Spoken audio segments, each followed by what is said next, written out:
Hey everybody, this is Pastor Dane Johansson from Agros Reformed Baptist Church in Gilbert, Arizona. Today I just wanted to go over the Greek alphabet with you guys. Hopefully this is helpful to anyone who's learning New Testament Greek or Modern Greek, because we are going to be employing the Modern Greek pronunciation of the sounds of the letters and the words that they use as standard Greek pronunciation in Greece, obviously, and other countries and provinces that speak Greek, although that does differ from place to place. But we will not be using the restored pronunciation used by Randall Booth, although that is probably pretty good, and certainly not what is known as the Erasmian, which is used in most seminaries, etc. It does have its benefits, but I think this is probably the most historically just sensible thing to do, is use the modern Greek pronunciation, since about the time of the 10th century-ish, 10th, 11th century is basically when modern Greek pronunciation was finalized. It's been pronounced that way since then, and only slightly different in the Koine, New Testament, and patristic era. But anyway, we're going to go through and I'll show you the letters, we'll pronounce them, go through the diphthongs, and then gamma nasal, and we'll do an example reading where I'll show you the standard Erasmian pronunciation, and then also the modern Greek. And by the way, as a side note, Erasmus himself did not use the Erasmian pronunciation. It was more of a scholarly exercise of his to kind of recreate what it might have sounded like in 300 to 500 BC, so even before Christ. So he even himself knew that in the time of the New Testament, it probably was not pronounced anything like the system he made, and he himself learned Greek from a modern Greek speaker of his time, and he used that pronunciation method. So anyway, here we go. We're going to get into it. Start just right at the beginning. Alpha. That's uppercase on the left, lowercase, and then the name of the letter spelled out. So it's alpha, alpha, the emphasis there.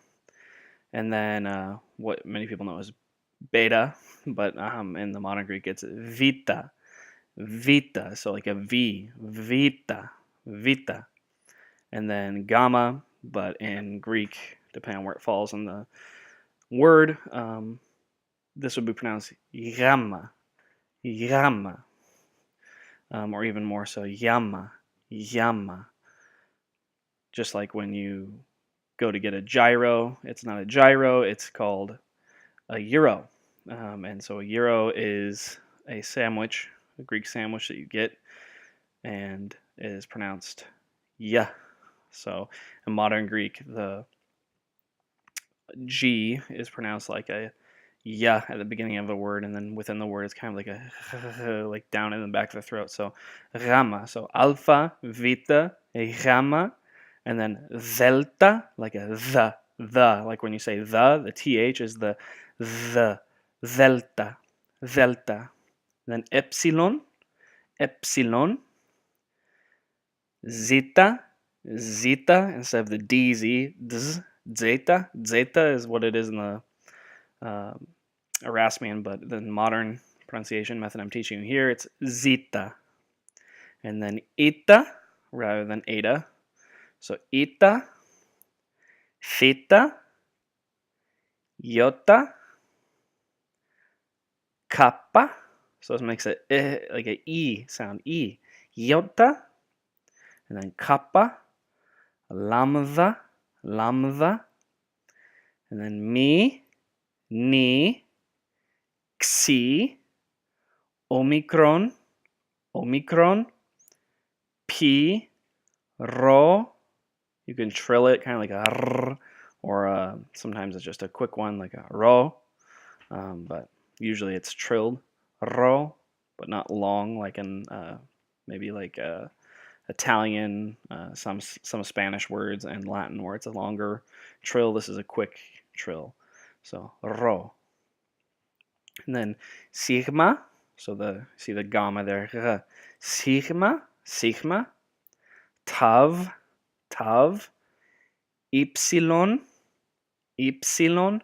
So the e and the iota are pronounced the same. E, ipsi, ipsi, ypsilon, ypsilon. Phi, ph, phi, and then chi, kind of like a guttural in the back of your throat. Chi, it's usually transliterated as ch. So chi, psi, omega, omega, omega. And you see the gamma there is kind of a hard G. Omega, omega. Diphthongs. Diphthongs are two letters pronounced as one. What's beautiful about using the modern Greek pronunciation is that there's way less sounds to have to learn. Way less sounds. So, for instance, the accents, there's no the breathing marks you completely ignore. The accents, whether it's a grave, an acute, or a circumflex, you just simply put emphasis on that part. And then there's a lot of the letters have the same exact pronunciation, as we'll see.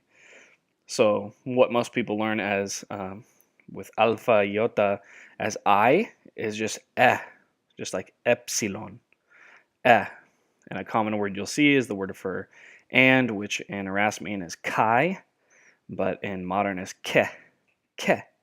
So ke. And then all these diphthongs right here, all these letters, I even just put some letters, all of these, when you see any of these, it's just pronounced E. So E, E, E, E, E. All of it is E, so that's nice. Instead of modern or Erasmian, where it would be A, Oi, A, E, U. Instead, it's all just E. And then here's another one you see usually in the grammars. They'll have uh, ypsilon and then iota as a queen, kind of like a we.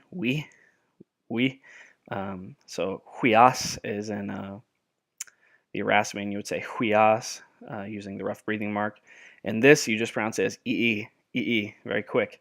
So yos. Ni and tav are pronounced as a D when they're together. So in English, D. So as what you've learned as panta would be panda. So ni and tav are a D. Nd. The me and the p together are, instead of mp, in Erasmian, it would just be mb, or at the beginning of a word would just be b, like a b in English. So here's the word for like a vineyard, which would be in Erasmian ampelas. In modern, we're going to use ambelos. Here's another one. This is common.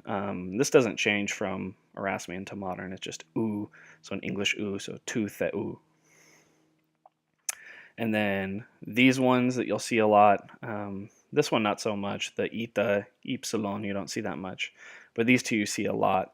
In Erasmian, it'll be au, u, eu. And then in modern, it's av or af, and then ev or f, and ev or ev. You don't see that one much. So instead of autois and eucharisto in Erasmian, you would say aftis, evcharisto. So still in modern Greek, if you go to a modern Greek restaurant, or you go to a restaurant and there's Greek people that own it, or you run into a Greek person, you could always, this is how you say thank you. You say evcharisto. All right, now this moves us to the gamma nasal. Gamma nasal is two gammas that come next to each other. So when you see gamma, it's ng, like angelos. You would see that one. That's a common one, angelos. So messenger. So that's written alpha, gamma, ang. So, and then you see gamma kappa would just be nk or ng, depending on where it falls. So basically, when you see these kinds of things, and same with he and I think there's one other letter that when gamma comes before it, it'll make an N. All right, and I'm going to read through the alphabet one more time, then we'll do our reading. So I'm just going to use the modern pronunciation right here.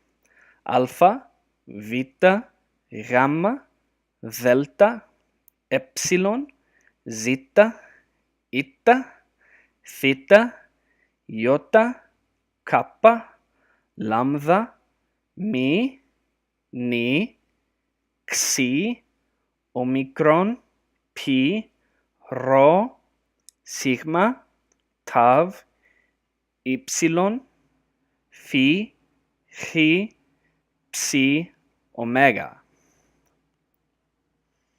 And then let's do the example reading. I'll give you the Erasmian that you usually learn in school, and then I'll give you the modern. So this is what Erasmian would sound like, what you're usually taught in seminary. Enarche ein halagas, kai halagas ein prastanthean, kai theos ein halagas. Hutas ein enarche prastanthean. Panta diautu ageneta, kai korisautu ageneta udehen hageganen. In modern Greek, which I am employing and that I use to teach, would sound like this. Enarchi in o logos, ki logos in proston theon, ki theos in o logos. Utos in enarchi proston theon. Panda diaftu egeneto, ke choris aftu egeneto udeen o gegonen.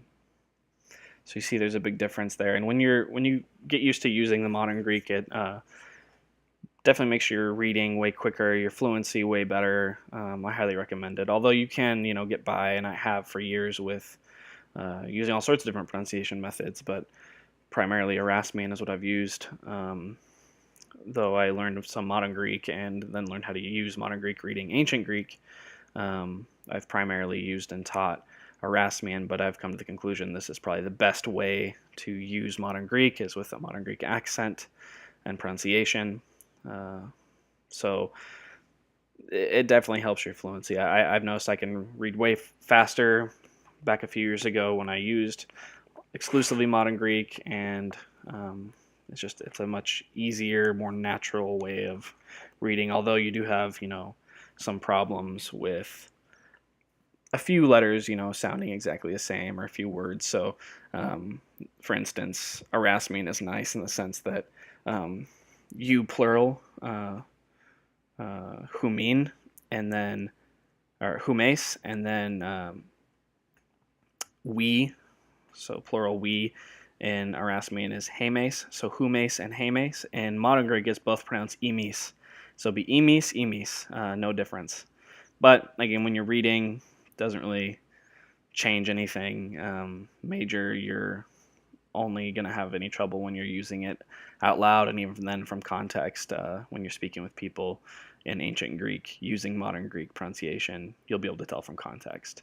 And then if you're speaking modern Greek to modern Greek speakers, you won't even have to worry about it because they don't use emis and emis. They use esis and something else. So anyway, that's it, guys. I hope that was helpful. May you be blessed. The Lord keep you. So I hope to be uploading some more. Have a good one, guys. See ya.